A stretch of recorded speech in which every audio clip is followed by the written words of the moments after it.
এবার আবারও সেনাপ্রধানকে নিয়ে আলোচনা সামনে আসলো। সেনাপ্রধানকে নিয়ে আলোচনা যখন সামনে আসলো তখন প্রশ্ন দুটো সামনে আসলো। ডক্টর ইউনূসের সরকার দীর্ঘমেয়াদে ক্ষমতায় থাকবে নাকি সেনা শাসনের দিকে যাবে বাংলাদেশ? কোন পথে বাংলাদেশ এগোচ্ছে? এদিকে আবার মহা বিপদে পড়ল ডক্টর মোহাম্মদ ইউনূস। হঠাৎ যুক্তরাষ্ট্রের নিষেধাজ্ঞার খবরে বাংলাদেশ ক্ষমতা হারানোর সংখ্যায় রয়েছে ডক্টর ইউনূস সহ উপদেষ্টার। এরই মাঝে সন্ধ্যায় বৈঠক ডেকেছেন প্রধান উপদেষ্টা। কি কারণে প্রধান উপদেষ্টার এই বৈঠক, বিস্তারিত জানাচ্ছেন জান্নাতুন নাহার জেরি। ডক্টর মোহাম্মদ ইউনূসকে ক্ষমতা থেকে সরানোর জন্য কেউ কেউ ঈদের পরে আন্দোলনে নামার ঘোষণা দিয়েছে। কেউ কেউ বলছে যে 2025 সালের মধ্যেই ডক্টর মোহাম্মদ ইউনূসকে বিদায় নিতে হবে। এখন আমাদের বাংলাদেশের যে অন্তর্বর্তীকালীন সরকার ডক্টর ইউনূস, তাকে কি আপনার পদত্যাগ করাতে পারবে বা এই সরকারকে কি সরাতে পারবে? বিএনপির পক্ষ থেকে বর্তমান একের পর এক এই অন্তর্বর্তীকালীন সরকারের এগেইনস্টে পদক্ষেপ নিচ্ছে। এবং আসসালামু আলাইকুম সম্মানিত দর্শক বন্ধুরা, আজকে ভিডিওটি দেখলে আপনারা রীতিমতো অবাক হয়ে যাবেন। কারণ দর্শক বন্ধুরা, যে কোনো মুহূর্তে শেখ হাসিনা দেশে ফিরে আসতে পারেন এমন একটি গোপন তথ্য ফাঁস করেছেন পিনাকি ভট্টাচার্য এবং সাংবাদিক ইলিয়াস হোসেন। দর্শক বন্ধুরা, এবার চরম বিপদের মুখে পড়েছে ডাক্তার ইউনূস এবং সমন্বয়করা। দর্শক বন্ধুরা, তাহলে কি ডাক্তার ইউনূস এবং সমন্বয়করা দেশ থেকে পালিয়ে যাবেন? দর্শক বন্ধুরা, তাহলে কবে নাগাদ শেখ হাসিনা দেশে ফিরে আসছেন? দর্শক বন্ধুরা, আজকে আমরা বেশি কথা বাড়াবো না, আমরা মূল ভিডিওতে চলে যাব। আর মূল ভিডিওতে যাওয়ার আগে আপনাদের কাছে একটি ছোট রিকোয়েস্ট থাকবে, প্রতিনিয়ত আপডেট নিউজ পেতে অবশ্যই আমাদের চ্যানেলটি সাবস্ক্রাইব করে পাশে থাকা বেল আইকনটি বাজিয়ে দিবেন। তো চলুন দর্শক বন্ধুরা, আমরা স্ক্রিনে থাকা মূল ভিডিওটি আগে দেখে আসি। খেলা জমে খেল, তাই না দর্শক বন্ধুরা? বিএনপির কেন্দ্রীয় নেতার এই কি ঘোষণা অন্তর্বর্তীকালে সরকার ডক্টর ইউনূসের এগেইনস্টে। এখন আমাদের বাংলাদেশের যে অন্তর্বর্তীকালে সরকার ডক্টর ইউনূস, তাকে কি আপনার পদত্যাগ করাতে পারবে বা এই সরকারকে কি সরাতে পারবে? যদি আপনারা এই তিনটা বক্তব্য যদি আপনারা ফিডব্যাক জানতে চান, আমি আমার পার্সোনাল মোতাবেক বলি, বিএনপি হচ্ছে নাম্বার 1, এদের আপনার পিছনে লাগছে বা এদেরকে শেষ করার জন্য, এই অন্তর্বর্তীকালে সরকারকে বাংলার মাটি থেকে উপড়ে ফেলার জন্য এবং আপনার জনগণের নির্বাচনের মাধ্যমে বা জনগণের ম্যান্ডেটের মাধ্যমে বাংলাদেশে একটা সরকার প্রতিষ্ঠিত করার জন্য। অন্যদিকে বাংলাদেশের সাধারণ জনগণের বক্তব্য হচ্ছে যে বাংলাদেশে আপনার রাজাকাররা দখল করে আছে। মানে এই সমন্বয়কদের এগেইনস্টে যদি আপনার যারা নাকি স্বাধীনতায় বিশ্বাস করি আমরা সবাই যদি একসাথে রাজপথে নামি, তাহলে এরা বর্তমান পালাতে বাধ্য হবে এবং এদের বাঁচানোর জন্য বাংলাদেশের একটা নাগরিককেও আপনি খুঁজে পাবেন না, কেউ সামনে আসবেন না এদেরকে বাঁচানোর জন্য। অন্যদিকে যারা নাকি বর্তমান আপনার এই কি বলে এই উপদেষ্টা বা সমন্বয়কদের বসাইছে বা অন্তর্বর্তীকালে সরকারের পিছনে সবচেয়ে বড় ভূমিকা রাখছে, তাদের পরিবার থেকেও কেউ আসবে না, কিংবা তাদের যে আপনার বন্ধু বান্ধব বা এত যে মনে করেন শত শত যে শিক্ষার্থীরা, তারা কেউ এদেরকে বাঁচানোর জন্য আসবে না। কিংবা এই সমন্বয়কদের এগেইনস্টে যদি আপনার বিএনপি বা আওয়ামী লীগ একত্র হয়ে যদি মাঠে নামে, কেউ এগেইনস্টে বা আওয়ামী লীগ আর বিএনপিকে ঠেকানোর জন্য রাজপথে কেউ নামবে না।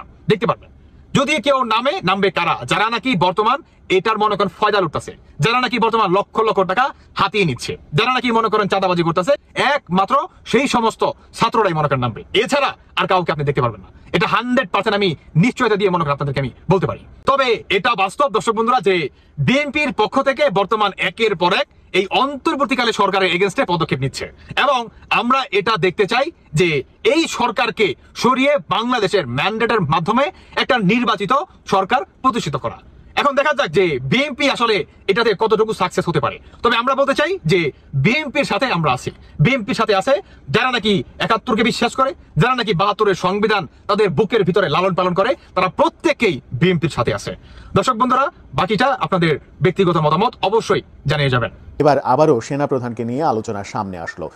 সেনাপ্রধানকে নিয়ে আলোচনা যখন সামনে আসলো তখন প্রশ্ন দুটো সামনে আসলো। ডক্টর ইউনূসের সরকার দীর্ঘমেয়াদে ক্ষমতায় থাকবে নাকি সেনা শাসনের দিকে যাবে বাংলাদেশ? কদিন আগে সেনাবাহিনী এবং সেনাপ্রধান সম্পর্কে নানা রকমের বাজে মন্তব্য করতে শুনেছি আমরা নতুন রাজনৈতিক দল এনসিপির নেতাদের। এবি পার্টির সাধারণ সম্পাদক খুবই বাজে মন্তব্য করেছিলেন। সেই সূত্র ধরে হাসনাত আবদুল্লাহ, এবি পার্টির ব্যারিস্টার ফুয়াদ, এই দুজন সমালোচনার সর্বোচ্চ শিখরে উঠে গিয়েছিলেন। তাদের সেই সমালোচনার পরে এবার নতুন করে আলোচনা শুরু হয়েছে। ডক্টর ইউনূস ক্ষমতা কন্টিনিউ করবেন নাকি সেটি কন্টিনিউ করতে গেলে সেনাবাহিনী ক্ষমতায় আরোহণ করবেন। সেনাবাহিনী ক্ষমতা নেবে কি নেবে না এই আলোচনা অনেক দিন ছিল।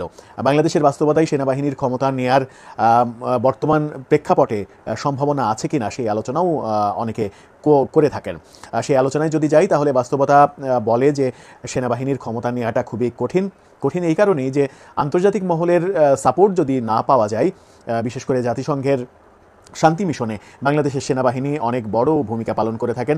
শান্তি মিশনে বাংলাদেশের সেনা সদস্যরা বহু সেনা সদস্য অংশগ্রহণ করেন এবং সেনাবাহিনীর সেনাবাহিনীর মধ্যে অনেকেরই যারা শান্তি মিশনে যান তাদের স্বপ্নের ট্যুর এটা। অর্থনৈতিকভাবে তো বটেই, ক্যারিয়ারগত দিক থেকেও একটা মাইল ফলক তৈরি হয় সেনাবাহিনীর সদস্যদের ক্ষেত্রে। সেই কারণেই সেনাবাহিনী দেশের ক্ষমতা নেওয়ার মতো ঘটনা ঘটাবে না, এই আলোচনা অনেক দিন থেকেই ছিল। তাতে করে জাতিসংঘ বেঁকে বসতে পারে, জাতিসংঘ শান্তি মিশনের যে সেনাবাহিনীর সদস্যদের অংশগ্রহণ সেই অংশগ্রহণ বাতিল করে দিতে পারে, এরকম নানা রকমের আলোচনা ছিল। কিন্তু আবারও সেনাবাহিনীর ব্যাপারটা সামনে চলে আসছে এই কারণে, যখন ডক্টর ইউনূসের ক্ষমতা দীর্ঘায়িত করার প্রসঙ্গটা আসছে, নানাভাবে সামাজিক যোগাযোগ মাধ্যমে জনমত তৈরি করার চেষ্টা করা হচ্ছে যে ডক্টর ইউনূস আরও 5 বছর যেন ক্ষমতায় থাকেন। ডক্টর ইউনূস কেউ বলছেন যে আরও 10 বছর যেন ক্ষমতায় থাকে, এরকম নানা রকমের আলোচনা রয়েছে। সামাজিক সাংস্কৃতিক সংগঠনের অনেকেই নানাভাবে বলার চেষ্টা করেন। সাংস্কৃতিক কর্মীরা যারা ডক্টর ইউনূসের পক্ষে মতামত দেন তারা বলার চেষ্টা করে থাকেন। কিছু কিছু সাংবাদিক বিভিন্নভাবে এরকম লেখালেখি করার চেষ্টা করে থাকেন। নতুন যে রাজনৈতিক দল এনসিপি তাদের পক্ষ থেকে বলার চেষ্টা করা হয়ে থাকে। কদিন আগেই গত মাসের 29 তারিখে আমরা সার্জিস আলমকে এরকম একটা পোস্ট করতে দেখেছিলাম। আজকে তিনি তার ব্যাখ্যা দিয়েছেন। সেই ব্যাখ্যায় তিনি বলেছেন ডক্টর ইউনূস এই বর্তমান যে অবস্থা রয়েছে, সরকার রয়েছে, সেই সরকারের মেয়াদ আরও 5 বছর বাড়িয়ে 5 বছর ক্ষমতায় থাকার কথা আমি বলিনি।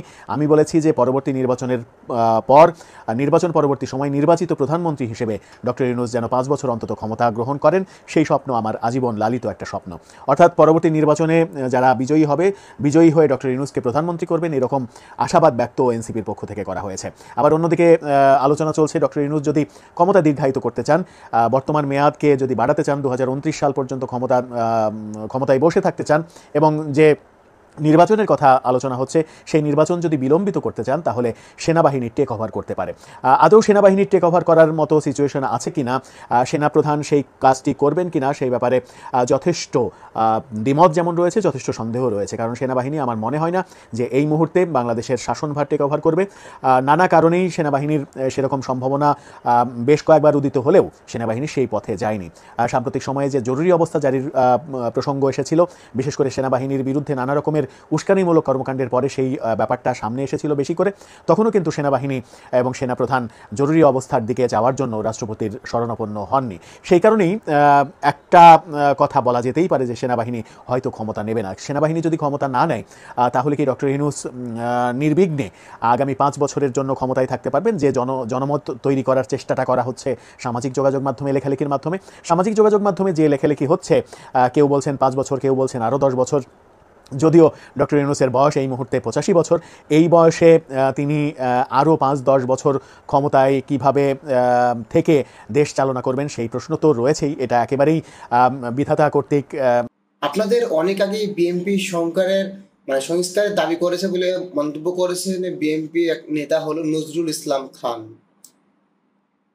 বিএনপির স্থায়ী কমিটির সদস্য নজরুল ইসলাম খান বলেছেন, বিএনপি বাংলাদেশের রাজনীতিতে নতুন করে সংস্কার করেছে, গণমুখী উন্নয়ন করেছে। বিএনপির রাজনীতি হচ্ছে উন্নয়নের রাজনীতি, জনগণের গণতন্ত্র প্রতিষ্ঠার রাজনীতি, উৎপাদনের রাজনীতি।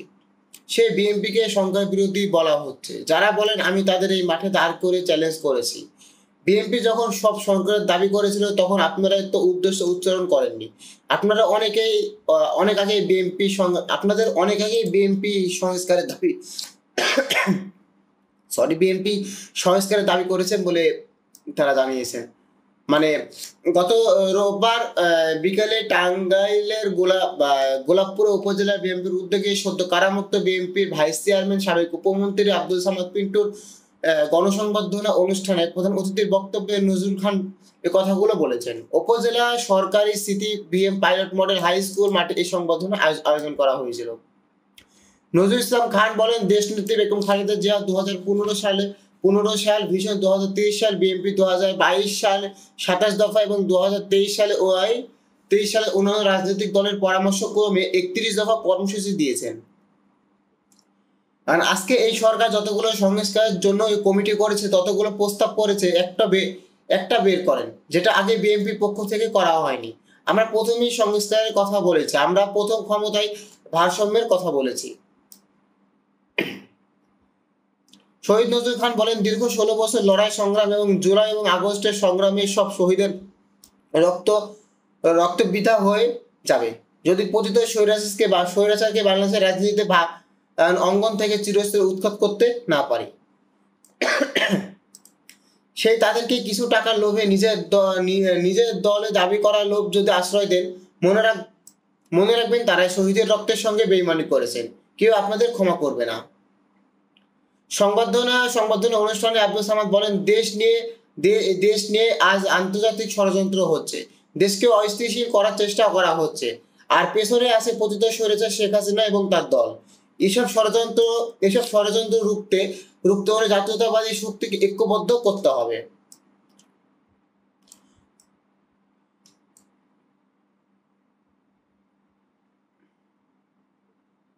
দর্শক বন্ধুরা, ইতিমধ্যে কিন্তু আপনারা সম্পূর্ণ ভিডিওটি দেখেছেন এবং দর্শক সম্পূর্ণ ভিডিওটি দেখার পর আপনাদের গুরুত্বপূর্ণ মতামতটি অবশ্যই আপনারা ভিডিওর কমেন্ট বক্সে কমেন্ট করে আমাদেরকে জানিয়ে দিবেন।